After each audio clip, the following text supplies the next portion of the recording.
Thank you, everyone, for taking the time to tune in today. Today's episode of The Topping Show is proudly sponsored by Topping Technologies. Topping Technologies is an IT value-added reseller and services company with a special proficiency in IT security. Heck, I see their founder at least twice a day. Gotta say he's quite handsome and brilliant. You see, that's a joke. If you're an IT leader or business owner, you can reach out to the team at sales@toppingtechnologies.com. Also, still giving away a free flamethrower with every IT purchase. Yes, of course, it does come with a fun Picatinny rail adapter, so you can mount it to any standard AR-15, like all awesome accessories can be. Go to toppingtechnologies.com and click the flamethrower button to learn more, or click the URL in the video description below. Lastly, trying to get to 5,000 subscribers by the end of the month, so if you can click that button and tell your friends, I would greatly appreciate it. Now, going over to the business part of the podcast, unfortunately, Ford Mustang sales continuing to drop. And when I say the Mustang, I mean the real Mustang, the good one, because of the gas engine and a manual transmission, not the Ford Mustang E-Mach, which is sad, but they're selling more of the E-Machs than the actual real Mustang, as that's how much the icon of American automobiles has fallen. Now, this comes to us thanks to Motor1.com, which they say, quote, Ford Mustang sales are tanking. Sales of the last remaining muscle car are dwindling as its all-electric crossover-shaped sibling grows, which, there you can see the, kind of hit or miss the redesign every couple of generations of the Mustang, but, it's kind of grown on me. It's not, it's not too terrible, so to say. Now, this is getting credited to Brian Silvestro, who's a writer over at Motor1.com. And he says, quote, the Ford Mustang isn't doing very hot right now. Sales of the last remaining muscle car have nosedived so far in 2025, falling, 36.4% in January and 32.2% in February compared to the same months of the previous year, according to numbers released by Ford. They say the Mustang is no longer a big seller at Ford. In the first 2 months of 2024, the company just moved, only 7,806 units. But this year, the number is down to just 5,191 units, a decrease of 34.2%. Sales of the gas-powered Mustang are so bad, in fact, that the all-electric Mustang E-Mach is currently outselling it. Ford moved 6,841 of those crossovers so far in 2025. Now they say, quote, there are a litany of possible reasons for the Ford Mustang's decline. The most obvious is cost. The base EcoBoost coupe starts at $33,515 with destination. They say, while that sounds reasonable, really? I mean, again, well, no, actually, I was about to say apples to oranges, but Honda Civic Si, also a four-banger, or AKA has 4 cylinders, also a stick shift, great vehicle, and statistically speaking, you'll get to work more often if you were to drive a Honda Civic Si in comparison to a Ford Mustang. So yeah, 33,000, yeah. I love my little green Honda Civic Si. Only comes with a stick shift, like all awesome vehicles actually do. But yeah, so the Ford EcoBoost, again, that's a smaller engine. The entry-level one starts at $33,515. They say, while that sounds reasonable, most people can no longer justify owning a second vehicle as wages haven't kept up with inflation, and to have a 2-door rear-wheel coupe as your only car isn't feasible for average American. I was about to say Boulder Dash, but that's kind of British. I'll say bullshit. If you really love the car, you'll find a way to make it work. There are technically back seats in a Mustang. I know a couple people, I know I'm an outlier in terms of my age demographic, not having a family by now, but in terms of the average American who does have, family and kids, I do know a couple parents who do have a Ford Mustang and they have the baby seat in the back seat. It can be done if you really want to. Is it less convenient? Yeah, obviously. But at what cost to feeling dead inside is it to go with the Mustang E-Mach versus a real Mustang? I mean, how could you even compare?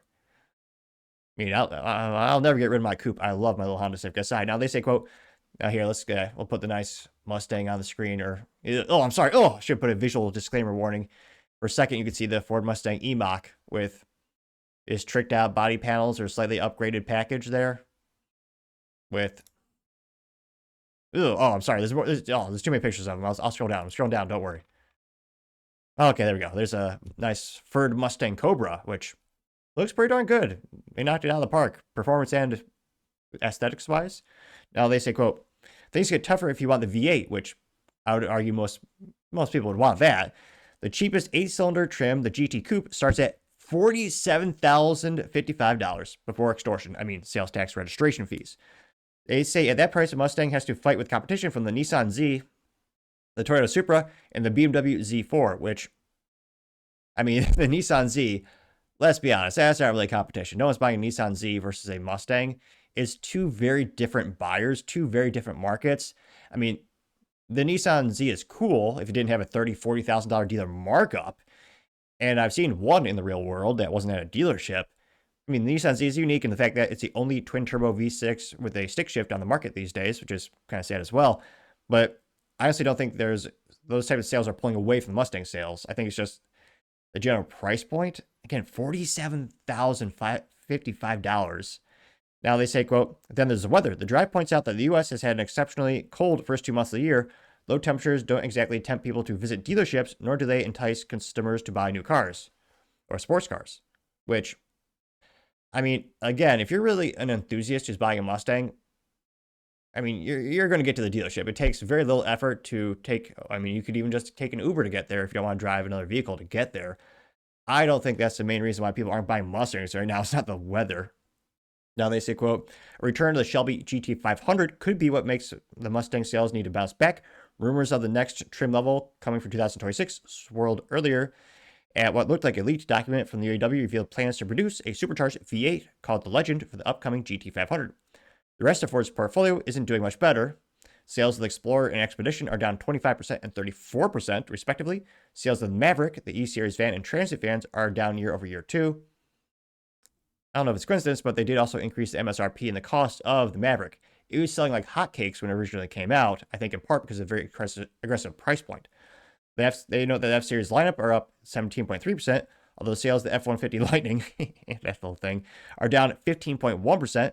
They say that overall the Ford brand is down 7.4% in 2025, which, yeah, I think the biggest issue is really people not having as much income as they would like, cost of goods, cost of life increasing. They didn't mention that, but also the big elephant in the room, interest rates, which again is also not just slowing down the automotive community, but also, housing as well. When people are looking to buy a house, I mean, when a car or house has a 7% interest rate, I mean, great, I'm so frugal, even I would cry at like a 4% interest rate. But yeah, that's a pretty big reason not to buy an extra vehicle or a more premium vehicle in general. Now, in terms of competition, they should be selling more in terms of, I mean, you said the Chevy Camaro, which used to be, pretty cool sports coupe, got the stick shift as well. It used to have a nice V8 until GM killed it yet again, which they've done multiple times throughout the company's history. So there's no Camaro anymore. That's dead. So if you want a muscle car, you can get the Charger. I can't say that with a straight face because the new Dodge Charger is going to be an EV, or you can get it with a straight 6 turboed, which they put in every one of their vehicles, which, anecdotally speaking, with local Dodge dealerships, aren't that reliable and aren't that great, with a very, very high failure rate. It's not a muscle car if you don't got. As an ancient philosopher, I think, once said, there's no replacement for displacement. I don't think this is Confucius. Was it Carroll Shelby? But in all seriousness, when you're buying a muscle car, you usually want a big old engine, and if you're buying a Dodge, you want the Hemi. Nothing wrong with the straight 6 twin turbo. Shoot, BMWs make great stick shift 6-cylinder engines in platforms for years. But yeah, for a muscle car, you really want the good old V8. I mean, it was ghastly enough that when they started coming out with a V6, Camaro all those years ago. Same with the Ford. But I mean, now you can have pretty much whatever you want. You got the 4-cylinder, 6-cylinder, 8-cylinder, which I think is good for portfolio diversity and getting different buyers, especially the ones that are more entry-level buyers, and they graduate to buy more expensive vehicles later in life. But yeah, it's sad that Tesla, or that these time-proven, tested vehicles, the whole muscle car era might be coming to an end. I mean, God bless Jim Farley, the CEO of Ford. He's pretty adamant about always making a V8 with a stick shift and a affordable sports car for the American public. So, and he's a driving enthusiast. I think he's going to keep this around as long as possible. But it's going to be harder and harder to explain that to the board of directors and shareholders when you start to lose money on these vehicles. Again, it's getting to really low volume of units. I don't know how much longer they can realistically or viably, how much longer this could be a viable product line. I mean, to Ford's defense, they've never canceled the Mustang. I mean, GM and Chrysler have canceled their products or their muscle cars throughout history, and they've brought them back. I mean, the Mustang is so iconic. It's really hard to imagine a world without it. Hopefully the economy picks up and people have extra disposable income in the United States soon. And maybe that spurs more of the folks that go out and buy these. But it looks like the Mustang pony might be a little bit sick, but hopefully it gets a little bit better soon. And anecdotally, do you know anyone who's bought a Mustang past, year or two? I mean, they're great fun vehicles, not just for, crowd control at car shows, although you should probably be extra careful to see one. But let me know your thoughts in the comments, because as always, be fascinated to hear what you have to say. Thank you, everyone, for taking the time to tune in today. Again, try to get 5,000 subscribers by the end of the month, so you can click that button. I greatly appreciate it. Also, give me a thumbs up, thumbs down, or comment. It's a great way to give me some additional feedback, letting me know how I can make the show better and better. Lastly, don't forget to take time to tell your family, tell your friends, tell your coworkers, heck, tell your enemies, anyone and everyone. Just stay safe and fight the good fight.